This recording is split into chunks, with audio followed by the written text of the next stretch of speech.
আপনারা কেউ বিএনপি করতে পারেন, জামাত করতে পারেন, এনসিপি করতে পারেন, বা অন্যান্য রাজনৈতিক দলে ভোট দেওয়ারও আপনাদের কি থাকতে পারে, আগ্রহ আকাঙ্ক্ষা থাকতে পারে। আপনারা এখানে বসছেন মানে সবাই যে একটু থেকে ভোট দেওয়ার ব্যাপারটা এমন না। আমি এটা চাইও না, আমি এটা বলবো না। যাকে যে ভোট দেন না কেন, কিন্তু আপনাদের নিজেদের মধ্যে কোনো বিভেদ যেন না হয়। আপনার রাজনৈতিক মতাদর্শের জন্য কারণে আরেকজনকে গিয়ে যেন আঘাত না করেন, আরেকজনকে যেন কষ্ট না দেন, এই জিনিসটা আপনি নিশ্চিত করেন। আপনি যে রাজনৈতিক দলেরই হন না কেন, এক টেবিলে বৈশা যেন খাওয়ার মতো পরিবেশটা যেন থাকে, একজনের ঘরে আরেকজন যাওয়ার মতো পরিবেশটা যেন থাকে, একজনের দাওয়াতে আরেকজন যাওয়ার অংশগ্রহণের জন্য নিয়মটা যেন আপনাদের থাকে।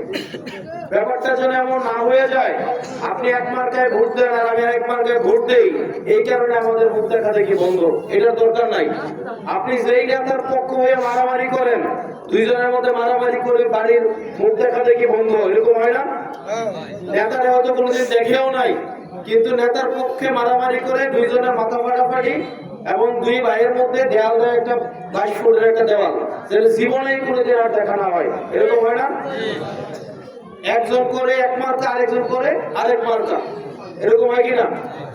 কিন্তু দেখেন ঢাকা শহরে দেখা যায় নেতাদের বিয়ের বিয়েতে কর্মীরা দাওয়াত পায় না, কিন্তু যেই নেতার পক্ষে আপনি মারামারি করছেন ওই নেতারা ঠিকই বিয়ের দিন একসাথে ব্যয় ব্যয় হয়ে এক লোকে চলাফেরা করে,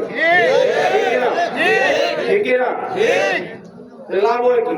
এলাকায় আপনি করবেন মারামারি গালাগালি, কিন্তু নেতারা তো আবার এলাকায় গিয়ে ঠিকই গলাগলি, লাভ আছে কোনো? ওটা এই কারণে আপনারা নির্বাচনী, সামনে যেহেতু নির্বাচন আছে, নির্বাচনী সহিংসতা, নির্বাচনী উস্কানি কোনো জায়গায় কোনো যাবেন না, কেউ যাবেন না।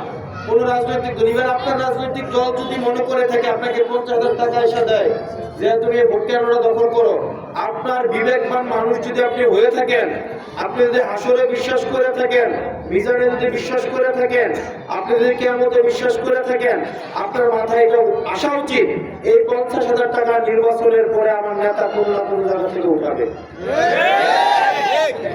এই প্রশ্নটা একবার আসা উচিত না? আমিও যদি আপনারা 50,000 টাকা নির্বাচনের আগে দিয়ে বলি, 1 লাখ টাকা দিয়ে বলি, টাকা দিয়ে বলি, দেখে আপনারা দখল করো, উমুকের ঘরটা গিয়ে ভাঙো, উমুকের গাড়িটা গিয়ে ভাঙো, উমুকটা এখানে আটকাই দাও, তার মানে বোঝা উচিত এই টাকাটা আমি নির্বাচনের পরে কোনো না কোনো জায়গা থেকে আমি উঠাবো। ভোট একসাথে যাইতে দিবেন, একসাথে যাবেন কেন্দ্র, প্রয়োজনে আপনার মার্কায় আপনি দিবেন, আরেকজন আরেক মার্কায় দিবে, আবার ভোট দিয়ে একসাথে আইসা সামাজিক ভাবে সবাই একসাথে থাকবেন। কোনো সমস্যা আছে? কোনো সমস্যা আছে? এ ভাই আপনি এক মার্কা করেন, আমি আরেক মার্কা করি, কিন্তু দুইজনের মারামারি করে নেতার সাথে কোনোদিন দেখাই হয় না।